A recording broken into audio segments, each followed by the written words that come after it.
And I'm David Wilson. Welcome to MotoVision. And welcome to the home of the new C-Class Mercedes-Benz. This is BEA Motors, Australia's best Mercedes-Benz dealership. David, this showroom is so opulent. It's Isn't it? absolutely stunning. And it's so close to the CBD, just over 1 kilometre, which is very handy. It's going to make servicing an absolute Oh, yeah. breeze.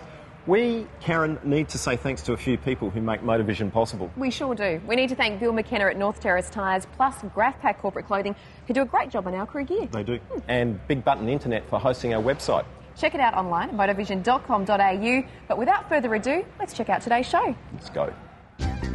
On today's show, I have our regular car groomers and GraphPack competitions.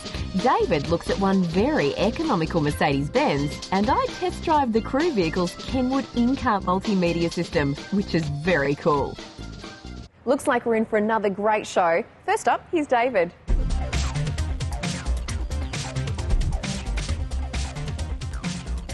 Well, you've heard me go on before about the importance of tyre pressures, particularly in sand, and guess what? On this occasion I didn't read the conditions correctly, and I've managed to get the poor old Patrol stuck in a fairly major way.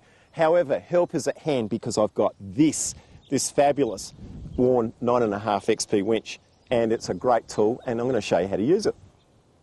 So what is an electric winch? Well, essentially it's just a means of extracting a vehicle very, very easily. We've got a big, powerful electric motor underneath the bumper section here, 30 metres of cable which we're going to attach to a steady point just up the way there. But first of all I need to disengage the gearbox so I can feed out the cable. So there's a gear lever down here that I need to activate. Well, now with the gearbox released I can start to pull the cable out. So I've got to walk all the way up to my hitching post, which is just up the hill here.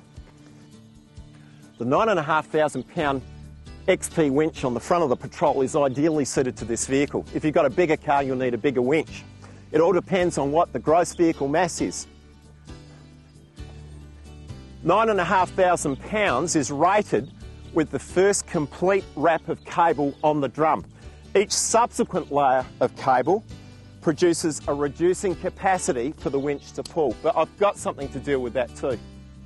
So if you have any doubt as to the ability of the winch to pull the vehicle out of its predicament, then it's not a bad idea to call into place one of these things. It's a snatch block, it's a pulley.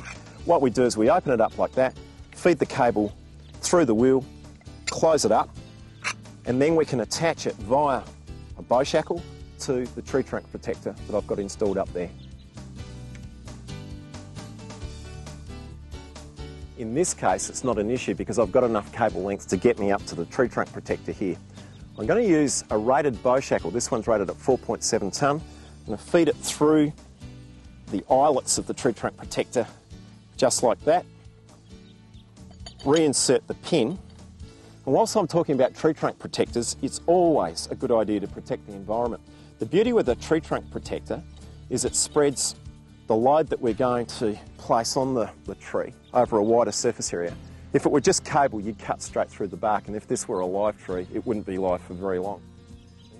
With the shackle now in place, I can simply attach the hook from the cable onto the load pin, and now I've got a nice secure mount to do the winching exercise. And of course, safety is always one of my highest priorities. And this nice little fashion statement that I'm wearing at the moment is actually a dampening bag. And what I'm going to do is to fill it up with sand and drape it over the cable, so if something breaks, it's going to make the cable fall to the ground, not whip around in the air.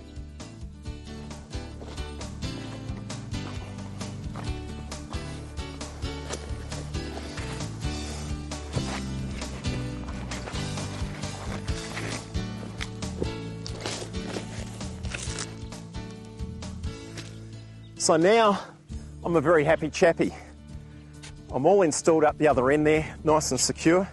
We now need to activate the winch. So first thing I need to do is re-engage the gearbox. So I rotate the chrome gear lever into its closed and therefore engaged position. And now I'm going to line up the plug so that we can fire the winch up.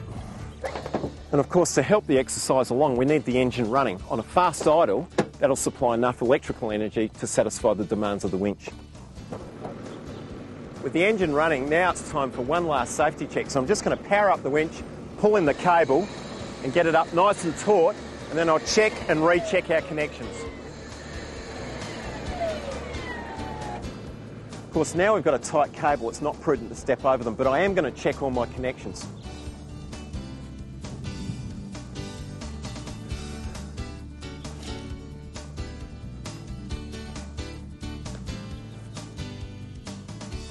All good.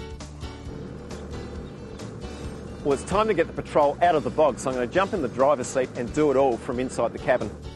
Before we go anywhere, I need to release the handbrake and select neutral. Job done, away we go.